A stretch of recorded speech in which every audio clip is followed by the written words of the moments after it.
Tul tayo doon sa kalukuhang ginawa nila. Ano po? So, idugtong natin. Ano? So, walang masama doon sa EDSA. No?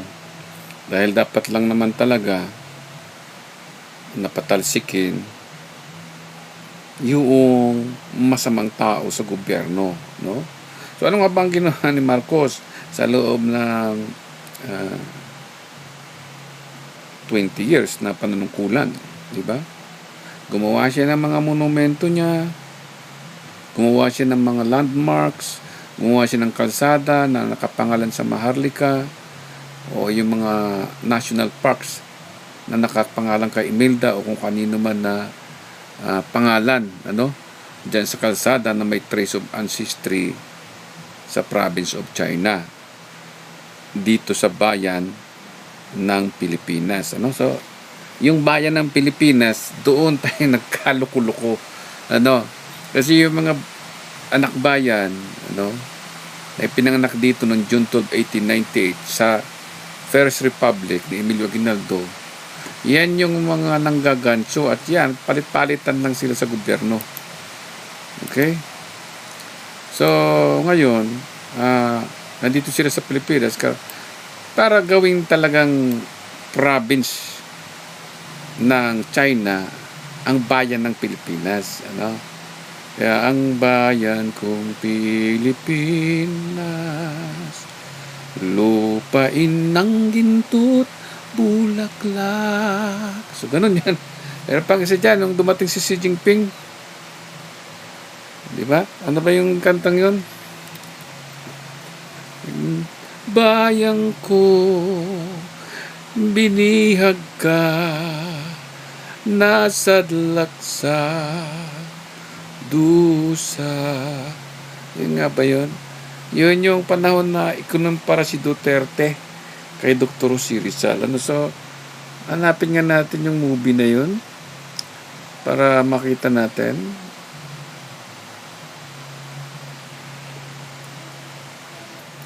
Okay, tuloy tayo. So dito tayo ngayon sa list of Chinese Filipino. Okay? Sa Wikipedia. Okay?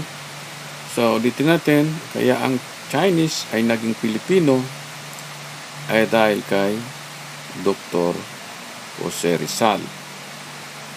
Naglaban niya ang bansang Pilipinas hindi para maging province o para maging bayan, hindi para maging bansa. At hindi basta bansa, okay, ng mga Pilipino, kundi bansa ng ating Diyos.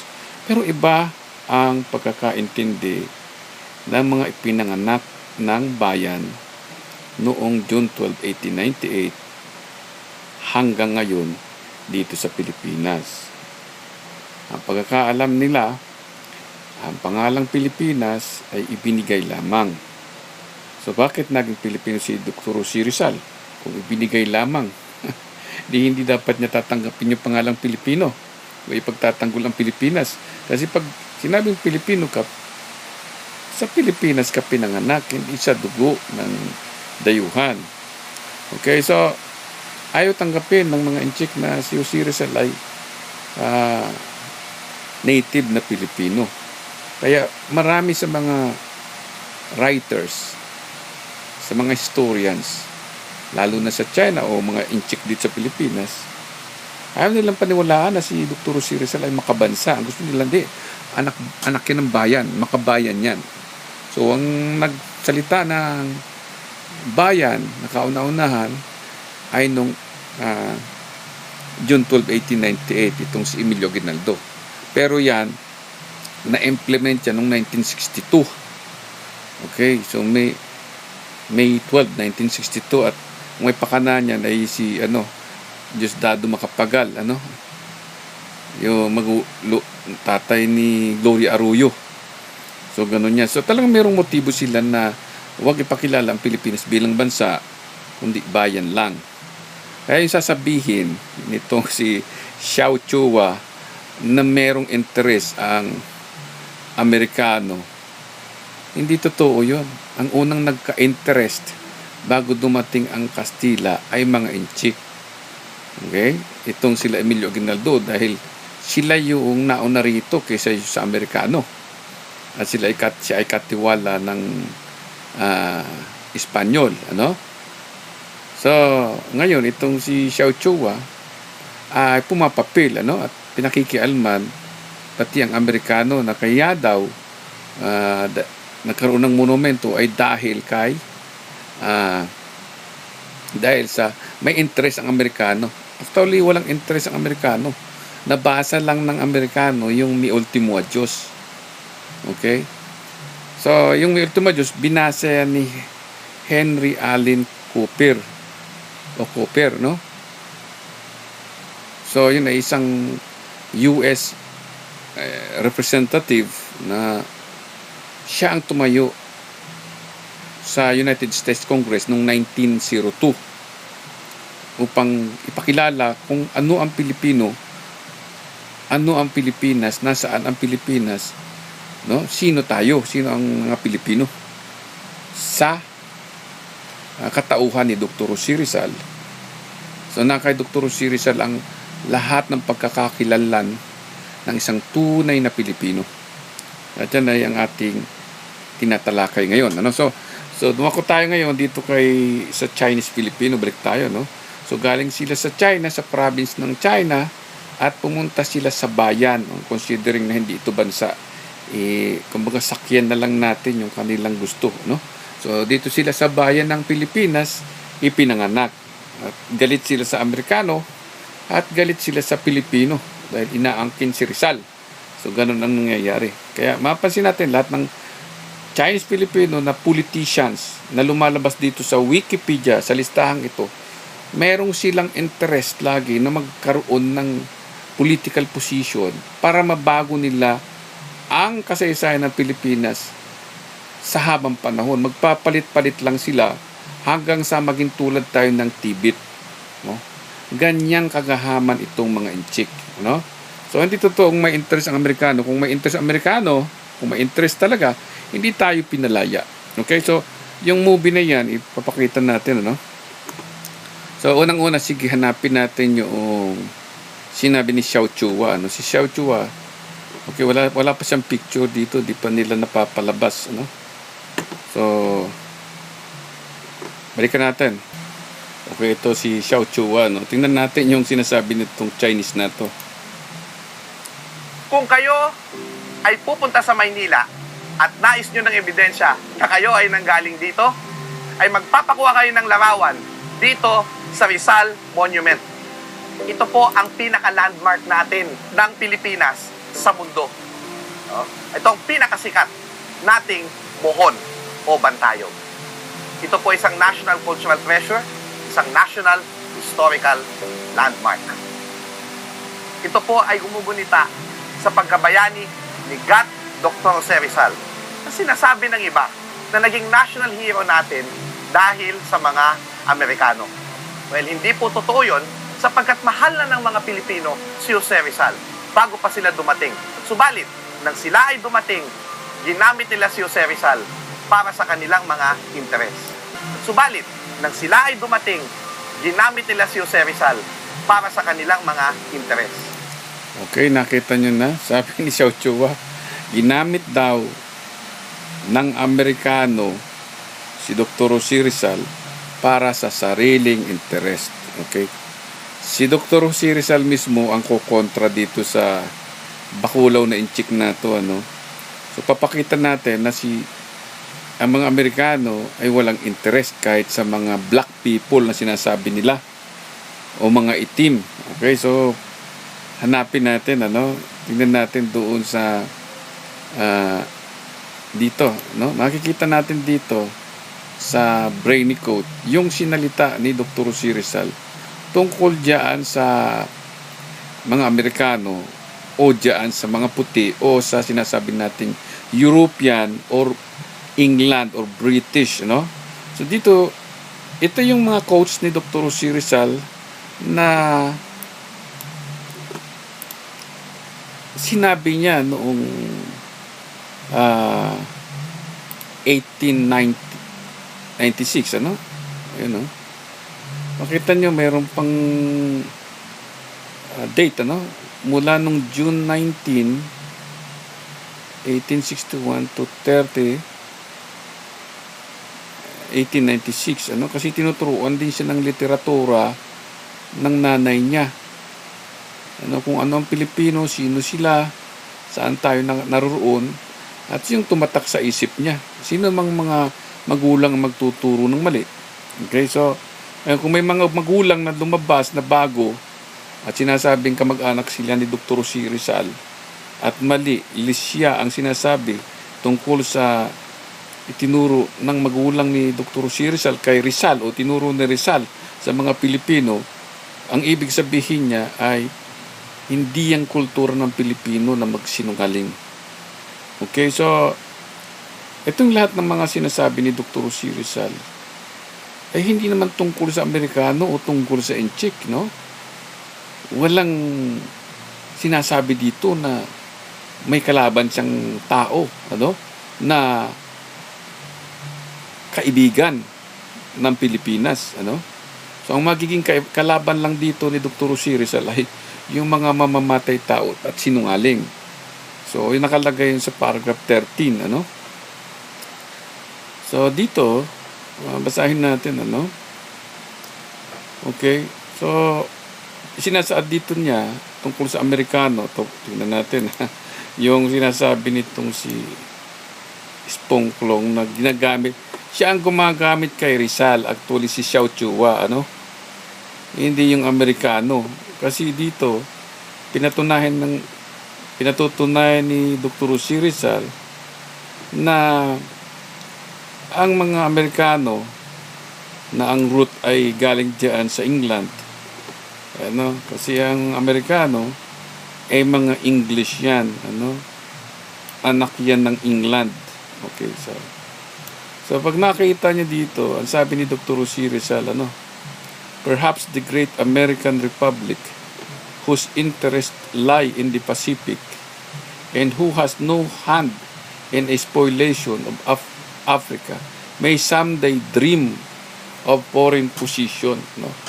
So si Dr. C. Rizal mismo nagsabi na pumapayag siya na mas mabuti pa na sakupin ng Amerika ang isang lugar, no? Bakit?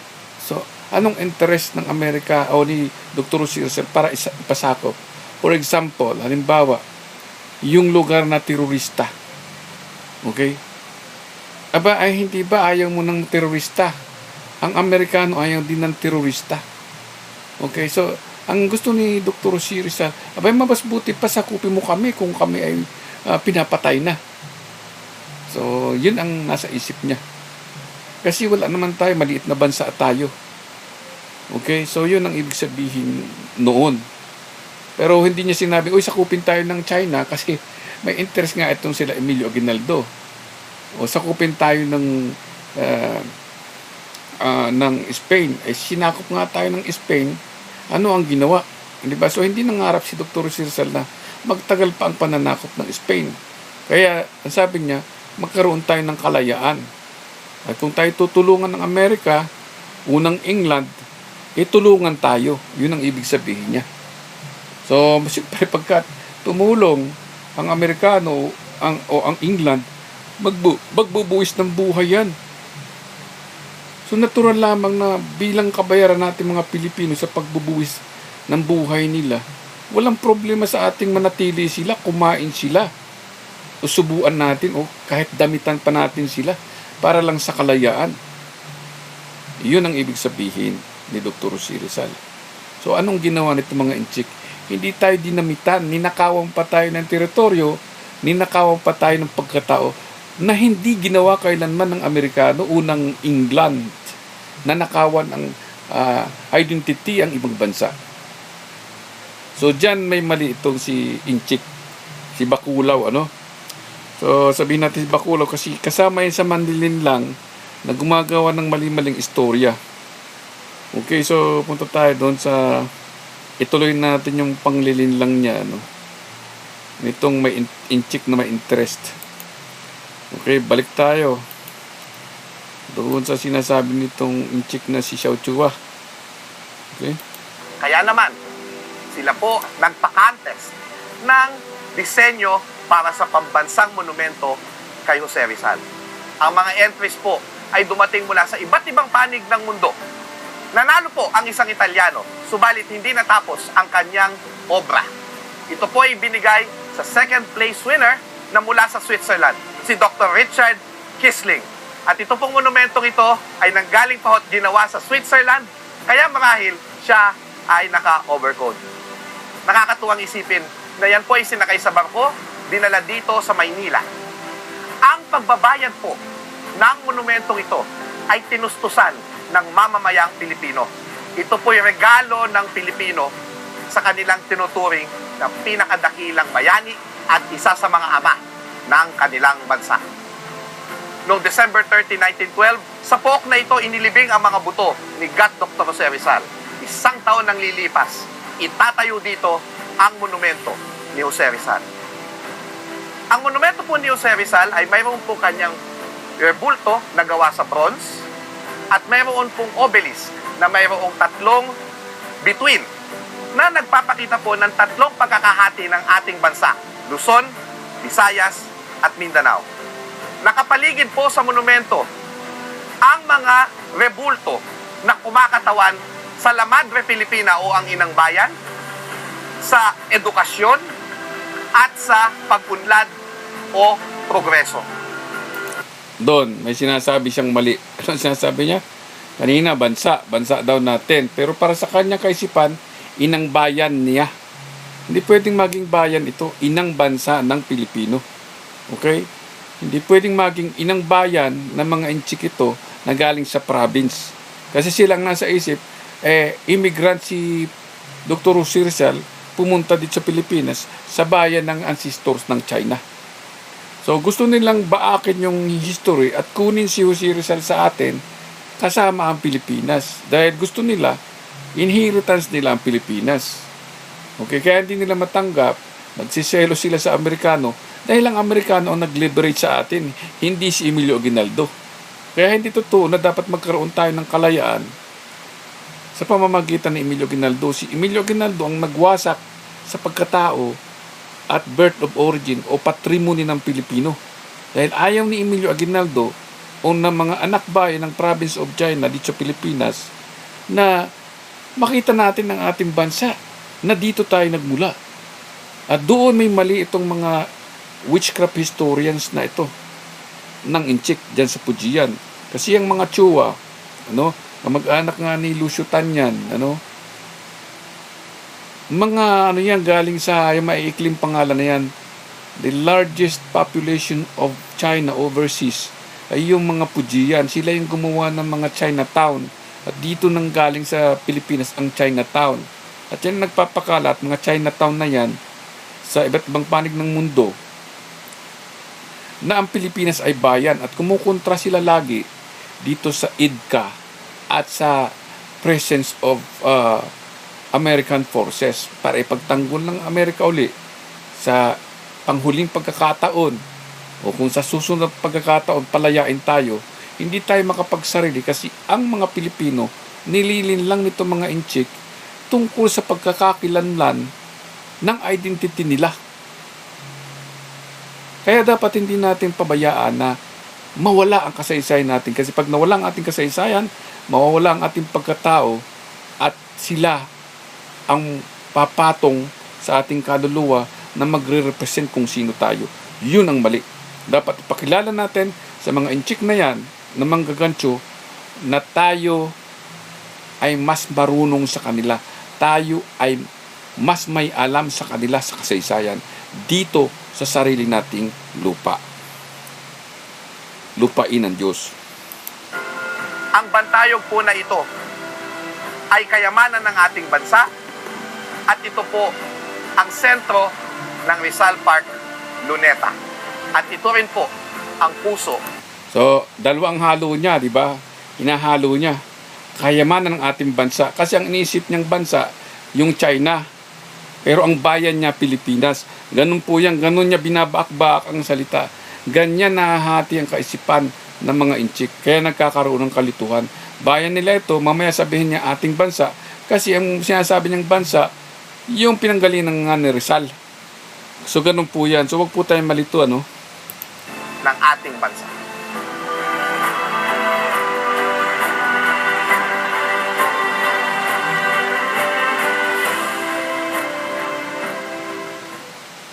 Grammar. Okay, so yun po ang ating paliwanag doon, ano? Tungkol doon sa panlilinlang ni Xiao Chua. Okay, so kumbaga, pag sinabi niyang ating bansa, si General Yepe, bansa ito ng China, pero bayan ito ng Pilipinas. Kaya makikita natin dito na yung birth sa Philippines, bayan niya ito, pero ang bansa niya ay China, at doon siya galing sa Pujian, kasama din ng pinanggalingan ni Emilio Aguinaldo. Ganon ang kanilang mindset, ano? At sila ay naging Christian, ano? Catholic. So merong Catholic na People's Liberation Army sa Pilipinas. So anytime ang mga inchik dito pwedeng mag-mutate at mabago ang isip at pumatay ng Pilipino, dahil ang iniisip nila si Rizal ay makabayan galing sa province of China sa bansa nila, at sila ay pinatay dito ng Pilipino. So yan ang ating wawasakin, na hindi kailanman inisip ni si Rizal sa mga Pilipino na sila ay na siya ay patayin ng mga Pilipino. Yan ang pinaiisip ng mga inchik sa mga kapwa nila, overseas Chinese sa buong mundo, na si Rizal apo ng China sa bayan ng Pilipinas galing sa province ng Pujian na pinatay ng Pilipino. Okay, so yung heroism, yun po ang ating main topic para maliwanagan natin kung anong ginagawa nito mga inchik. So, yan ang dahilan kung bakit nandito si Dr. Jose Rizal sa listahan ng Chinese Filipino, kasi ang alam nila ay dayuhan si Jose Rizal dito sa Pilipinas na pinatay ng inang bayan nila, inang bayan ng province of China. So pwede ba na ganun ang history ni Dr. Jose Rizal? Ipakalat niya sa buong mundo na siya pinatay ng inang bayan ng province ng China, ng bansa ng China. Walang ganung heroism na ipapapatay ng isang inang bayan, yung anak ng bayan, para maging bayani sa buong mundo. So walang ganyan, ano? Walang ganyang set up si Dr. Jose Rizal. So hindi pwedeng ganyan na isipin mo si Jose Rizal kasama ng mga enchik. Okay, so papaliwanag natin yan, ano? So ngayon, ito si Lucio Tan, Lucio Chua Tan nga, kawatan, ano? So kamag-anak ito ni Xiao Chua dahil kachuwa niyan at saka kapujian niyan. Ito, kapujian Chinese niya ito. So ngayon, dako tayo kay Duterte. Ano, si Duterte, sabi niya, ganun din ang kanyang paliwanag, gagawin daw niyang province ng China ang Pilipinas, which is correct naman kung talagang yun ang susundin, ano, ng mga inchik. Pero may katotohanan ba na pinangarap ni Dr. Jose Rizal na maging province tayo ng ancestors ng China? So yan po ay malaking kabulukan sa kasaysayan. At tingnan natin yung ginawa naman itong isang Pujian Chinese na ito, kasi ito galing din ito sa Xiamen. Kung si General Yepe ay ipinanganak dito sa Pilipinas, ano, na ipinaglalaban daw niya ang kalayaan ng Pilipinas para sa China. Okay, so ganun din itong ginagawa nitong anak ng bayan na ito, kasi sinilang sila sa republika ng isang Pujian Chinese. Okay, kasi nagmanufacture ito ng kasaysayan na hindi umaayon sa sinasabi ni Jose Rizal, kundi ayon lamang dun sa kagustuhan ng mga ancestors ng China, na inaangkin nila ang Pilipinas at si Dr. Jose Rizal bilang kanilang bayan at bilang apo ng China. So yun ang nangyayari, ano. So dadako tayo ngayon doon sa ginawa nitong isang Chinese na ito. Kaya mapapansin natin lahat ng mga inchik dito na nasa listahan ng Chinese Filipino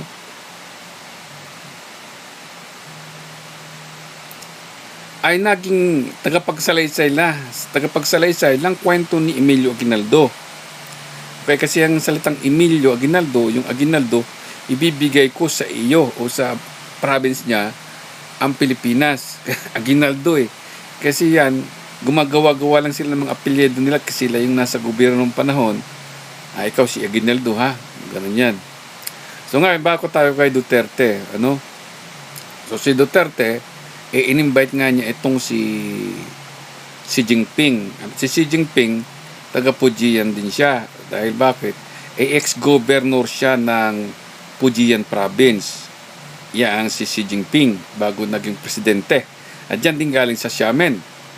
Okay, sa Xiamen, dyan galing si Jose Maria Sison. Kaya makita natin dito na si Jose Maria Sison, siya ang nagtatag ng Makabayan, ano, noong 1962. Kaya maraming ginagampanan yan dito, ano, pag napansin nyo. At siya ay nagtapos sa University of the Philippines. Kaya maraming mga Chinese professor dyan na mawawalan ng nationality sa pagnanakaw nila ng kultura ng Pilipino at pag-iimbento nila na si Dr. Jose Rizal ay may kinalaman sa komunismo. Okay? At pinilit na pinagaganda ang pangalan ni Mao Zedong. So, ngayon, ang dami niyang mga... Kaya hindi totoo na porke nagtapos sila ng university, dapat natin silang hangaan at paniwalaan. Kasi sila, university professor sila, pero ang kanilang layunin ay patayin ng ating bansa sa pamamagitan ng pag-iimbento, ano, ng mga kung ano, nung kalukuhan dito sa Pilipinas, ano. So patay na yan, buang na yan, na isang Fujian Chinese din na kung saan doon galing si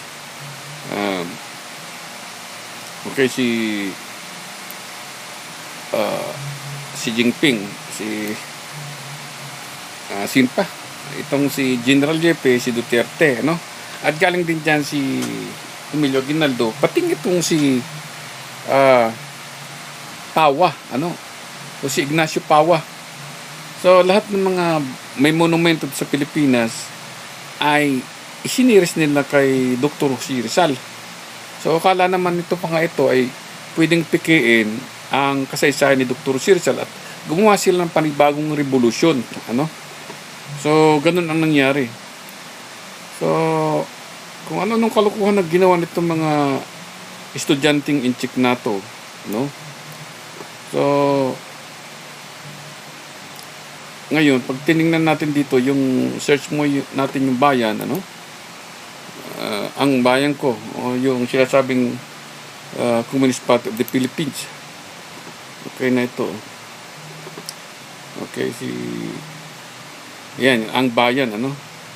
So, yung konektado yan dito sa ang bayan, at yan yung nagpapakalat ng kung ano-anong kasaysayan. At ang history na lang ay napokus kay Marcos at kay Aquino na parehas ding nandyan sa listahan ng Chinese Filipino. So itong bayan na ito ay Communist Party of the Philippines, ano? Okay. So ibig sabihin, bahagi din yan ng katawan, no, ng Communist Party of the Philippines. Okay, so dito makita natin kung kailan sila tinatag. Okay, May 1969. Okay. So ganun. So marami yan at nakasiris yan doon sa Anak ng Bayan, Kabataan Makabayan. So lahat ng may bayan ay yun ang kanilang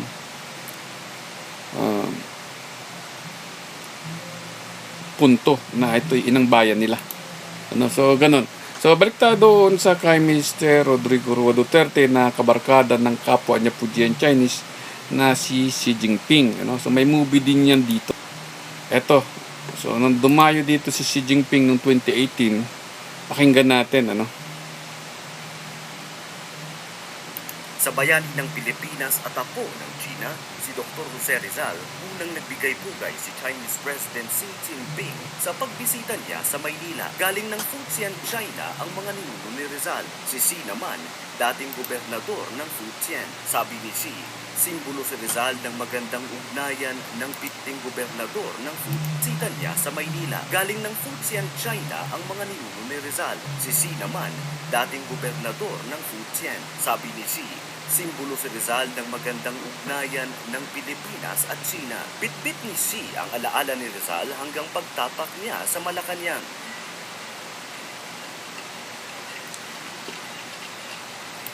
So, mapansin natin, sumasayaw-sayaw doon, kinukunot nila yung kulturang Pilipino doon sa southeast coast of China. At pinakikita yan doon sa worldwide para maniwala sa propagandang yan yung mga People's Liberation o mga apo ng China dyan sa southeast coast of China na sila'y nakarating dito, tumawid ng South China Sea. So, ang pinakikita dyan, pag binisualize natin, ay yung kautang, yung sinasabing 9 dash lines na kiniklaim na maritime territory ng China dahil kay Qiyinan at kay Rizal. Okay, bayan ko ang Pilipinas, galing ako sa province ng China, sa bansa namin. Ang bansa nila ay China, ang bayan nila ang Pilipinas, galing sila sa province. Ganyan ang binuo ni Emilio Aguinaldo at yan ay nagsimula noong 1898. Kaya kung sasabihin ni Xiao Chua na bata pa sa larangan ng kasaysayan, master na master niya yung pagmamanipula sa kanya at nung kasinungalingan niya na hindi siya nagbabasa ng sinusulat ni Dr. Jose Rizal, ay ang sasabihin niya siyempre kung ano yung dikta ng mga Inchik at ng Communist China sa kanya, yun ang susundin niya dahil papatayin siya ng Communist China at bayad naman siya doon sa pagsasinungaling niya. Okay, so tuloy natin, Sa Malacanang, nag-meeting sina Pangulong Rodrigo Duterte at Xi Jinping. Sinaksihan din nila ang pagpirma sa 29 na kasunduan ng Pilipinas at China. Kasama rito ang kontrobersyal na oil and gas deal sa West Philippine Sea. Sa kasunduan, pag-aaralan ng dalawang bansa ang pagbungkal ng oil at natural gas sa dagat. Babala ng mga kritiko, labag ito sa konstitusyon. Pero para sa Pilipinas at China, panahon na raw na magtulungan.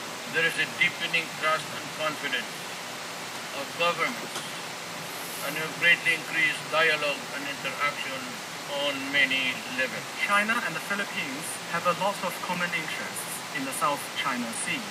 We will continue to manage contentious issues and promote maritime cooperation through friendly consultation. Sa state banquet, pinuri pa ni Xi si Duterte at ikinumpara siya kay Rizal. Okay, so si Duterte na ikinumpara kay Rizal. Okay, kaya mapapansin natin na lahat ng nandito sa list of Chinese Filipino, ikinukumpara nila kay Dr. Jose Rizal. Kaya sabi diyan sa bayani rin si, sabi ni Duterte, bayani rin si Marcos. Kasi nga galing din sa China, nasa list of Chinese Filipino rin, kasama rin ni Rizal. Bayan na rin si Emilio Aguinaldo, pwede rin ikumpara kay Dr. Jose Rizal. Si Corazon Aquino, maraming monumento yan, ikinumpara rin. Lahat ng nandito, ikinukumpara nila kay Dr. Jose Rizal. So ang tanong, ikinumpara ba ni Dr. Jose Rizal yung sarili niya sa kanyang bansa? Okay, so punta tayo doon sa sinasabing yun. Kaya malalaman natin kung sinong may interest. Si Dr. Jose Rizal, wala siyang interest sa kanyang sarili. Hindi siya nagmataas sa kanyang bansa. Ito, papakita natin. Tingnan natin itong mga nakitulad kay Dr. Jose Rizal na to. Okay, punta tayo dito sa ating infographics. So, ganito ang lumalabas na nangyayari. Ito si Xiao Chua. Okay, ayan si Duterte. Okay, presidente ng bayan. Ito na ang presidente ng bansa. Okay, so nagkakalituhan sila minsan sa bansa ba ito, bayan ba ito. So, nalilito sila. Kasi nga, may problema yung kasaysayan na ginawa nitong si Emilio Aguinaldo sa pagnanakaw niya. Binago niya yung mga tula, yung mga awit, nilagyan niya ng mapuro bayan. Kaya pag napansin nyo, ang bayang ko, tanging ikaw, Pilipinas kong mahal. O, di ba? Ganun lagi. So, yung bansa at bayan, napapagkilutuhan nila. Kasi ang bansa nila, China, pero ang bayan nila, Pilipinas. Minsan nalito sila, ang bansa ko, Pilipinas. Pero bayan niya, ang nasa isip niya, bayan niya. Kasi galing siya sa bansang China. So, meron silang memory gap minsan, ano. Pero tayo, di tayo pwede magkamali kasi yan yung sinasabi nila para paulit-ulit. So, maintindihan natin kung ano ang meaning nung kanilang mga sinasabi. Dahil pabalik-balik na, makakabisa natin yan. Ano? So, tingnan natin dito sa sinasabi ni Dr. C. Rizal, ano? Okay, dito. Ayan yung sabi na founding father ng Pilipinas, ano? Nakalagay ba dito? Okay. So, pag pinagmasdan natin, ito yung sinasabi ni Rizal, Pilipinas. No? Hindi niya ginawang katulad niya yung Pilipinas. So, paano mo sasabihin na si Rizal itutulad mo sa Inchik? Tingnan natin, ha.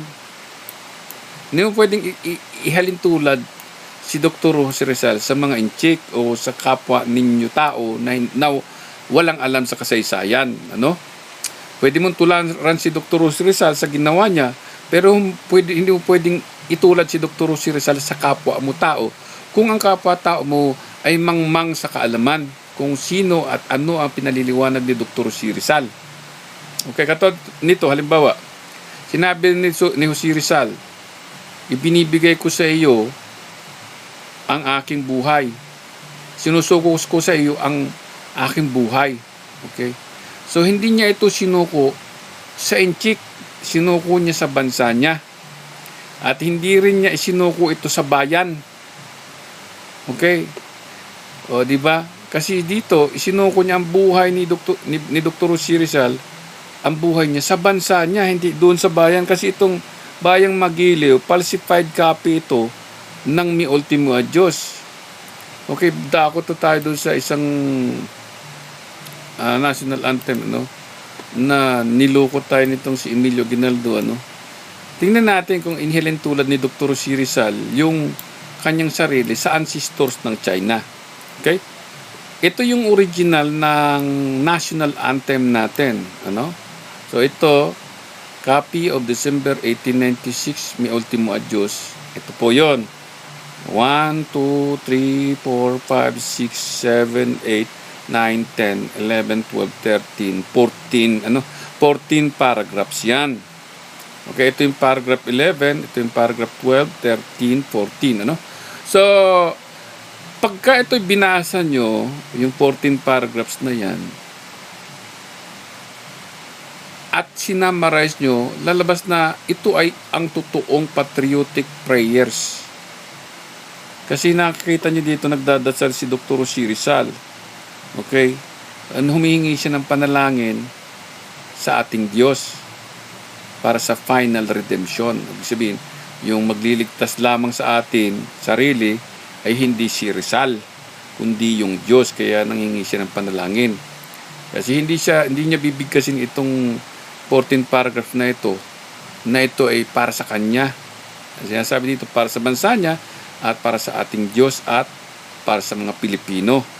At kung sino mang dayuhang sweet foreigner, of course, ay para din sa kanya ito kaalaman. Okay? Na si Dr. Jose Rizal, hindi niya sinamba yung ancestors niya. Mas sinabi niya na ang bansa niya ay tumawag sa Diyos at magpasailalim sa Diyos. Dahil dito, sabi niya, dapat maghari ay Diyos sa bansa niya. So, paano mo sasabihin na yung Inchik halin tulad mo kay Dr. Jose Rizal o kung sinong dayuhan? Hindi mo pwedeng halin tulad kay Dr. Jose Rizal. Si Xi Jinping o si Xiao Chua o kaya kung sino mang Inchik na nasa Chinese Filipino. Kasi hindi ito tungkol sa pagpapares ng mga kung sino-sinong historian dyan. Kung hindi mo pwedeng higitan ang bansa mo. Dito sabi ni Dr. Jose Rizal, isinusuko ko ang buhay ko. Ibinibigay ko ang buhay ko sa iyo lamang. So, hindi mo pwedeng ipares na si Dr. Jose Rizal mas mataas sa kanyang bansa. Nirerespeto ni Dr. Jose Rizal ang kanyang bansa na yun ay ang kanyang tahanan, yun ang nagbigay ng buhay sa kanya, sa kanyang mga magulang. dahil doon sa Diyos na lumalang ng bansa niya. Kaya, ang paghalin tulad kay Dr. Jose Rizal o pagpili ng bayani ay hindi sa pamamagitan ng pagpapares-pares. O ikaw, tulad ka ni Rizal, pag nakita mo may dumating na inchik, pumatay ng Pilipino, o bayani ka na, nakapatay ka ng Pilipino. Hindi ganyan. Ano? Na pag nakapatay ka ng Pilipino, bayani ka. So, ganyan ang pinapalabas ng mga komunista. Pag nakapatay ka ng Pilipino, bayani ka. Hindi ka pwedeng tawagin terorista. Kayo ang terorista. Kasi pinalabas nila na si Dr. Jose Rizal, apo ng China, ay nilalabas na terorista ang mga Pilipino.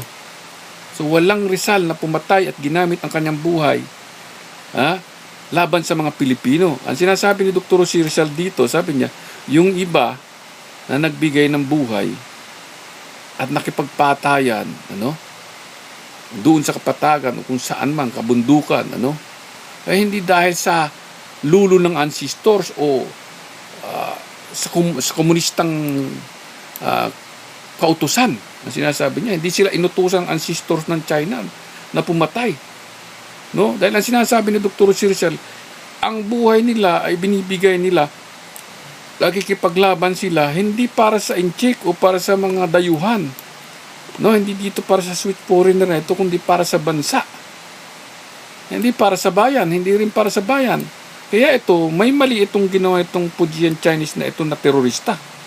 Kasi sinabi niya dito, aming ligaya ng pag may mang-aapi ang mamatay ng dahil sa'yo bayang magiliw, pelas ng silanganan ang mamatay ng dahil sa'yo bayang magiliw.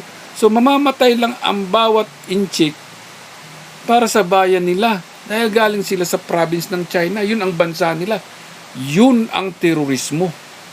Dito, pag binasan mo, magluping-luping ka man, sinusuko ko ang buhay ko para sa iyo, bansa ko. Namatay sila para sa bansa, hindi para sa bayan o mga visitors na galing sa province ng China. At sabi dito, ako ay ibinigay ko lang ang aking buhay sa ilalim ng iyong kalangitan. At sa iyong lupain ay ako ay sumiping at nagpahinga, magpawalang hanggan. Okay, hindi niya kasiping yung mga galing sa province ng China. Galing doon sa beloved country niya. At yung beloved country niya, sa line 1 and 2 ng paragraph 1, naka-interlock yan sa line 1 and 2 ng paragraph 12 at paragraph 13. Kaya itong paragraph 5 na ito, ang itinuturo nitong I die to give you life, to die under your sky. Ang sabi niya dito, your atmosphere, your space and valleys I'll cross. Yun yung sinasabing sky, atmosphere, na nasa ilalim ng atmosphere, sa ilalim ng space, ng sky, no? Doon siya namatay, hindi doon sa mga galing sa province ng China. Sa lupain ng sinasabing Diyos. Na iniidolo niya yung lupain ng Diyos na yun na binigay sa ating mga Pilipino. Na minamahal niya yun, Pilipinas. Iniidolo niya. Doon siya namatay. So, ang Pilipinas, hindi yan inchik. Pilipinas nga eh. Okay, namatay siya sa ilalim ng Pilipinas. Sa ilalim ng kalangitan ng lupain ng Pilipinas. Okay? At doon, sabi niya, sa lupain na yun, walang pananampalatayang pumapatay. Kaya hindi mo pwedeng sabihin na si Jose Rizal, apo ng China, na ang pumatay yung sariling lupain niya, lupain ng Pilipinas. Kasi ang lupain ng Pilipinas, sinabi niya, lupain na hindi pumapatay. So, ang lupain na hindi pumapatay ay lupain ng Diyos. Kaya nung pinatay yung yung pumatay yung, halimbawa, kahit sabihin natin kay Cain na lugar, o doon sa Garden mismo ng Eden, pinalayas yung mamamatay tao sa lupain ng Diyos. So dapat dito sa Pilipinas lumayas yung mga mamamatay tao, at ito ang sinasabi niya, kung ang lupain na ito ay pag-aari ng Diyos at ang kaluluwa ng mga tao ay sa Diyos, dapat huwag kayong papatay at huwag niyong pagbintangan na ang Diyos ay mamamatay tao o mamamatay inchik dito sa Pilipinas. Kasi ang Pilipinas, lupain ng Diyos. So, hindi pwedeng pumatay ng apo ng China ang lupain ng Diyos. Okay? So, dadayo ka rito sa Pilipinas, sasabihin mo may interest ang Amerikano. Nagkaroon nga tayo ng independence. Kaya hindi totoo ang June 12, 1898 na yung mismong mga anak bayan ang pumapatay sa kasaysayan ng Pilipinas. Ganun yan. So, balik tayo doon sa pagpatay nitong mga ito. Kasi pagpatayan once na sinira mo ang sulat ni Dr. Jose Rizal, okay, tinatanggap mo si Jose Rizal na bayani mo, pero hindi mo namang kilala. Sinisira mo pa yung pangalan ng Pilipinas. Na yun nga ipinaglaban nila. Okay, so, hindi totoo ang presidente itong si Emilio Aguinaldo. Ang tawag dyan, witchcraft historian. Okay? Pumuesto lamang siya doon para manira at sirain ang pagkatao ng Pilipinas o ng Pilipino at pagkabansa ng Pilipinas. Ang sinisira niya yung sinasabi ni Dr. Jose Rizal na sino mang hindi lumigon sa pinanggalingan ay di makaparuroon sa patutunguhan. Yun ang talaga ang sinisira niya. Walang iba. Okay, so dito, kontra nga yung sinasabi ni Xiao Chua dito, Actually, si Dr. Jose Rizal galit sa mga inchik, Okay, may sulat siya noong October 22, 1895, sa kanyang ina, na sinasabi ni Dr. Jose Rizal, on account of Adolfo, I had a lawsuit with the Chinese. I vowed not to buy anymore from them. Kaya yung pagbili ng mga produkto, inaayawan na parang pandemic, yung parang COVID-19, na ayaw halos hawakan ni Dr. Jose Rizal yung Chinese product. Kasi sabi daw, so that, sometimes I find myself very hard up.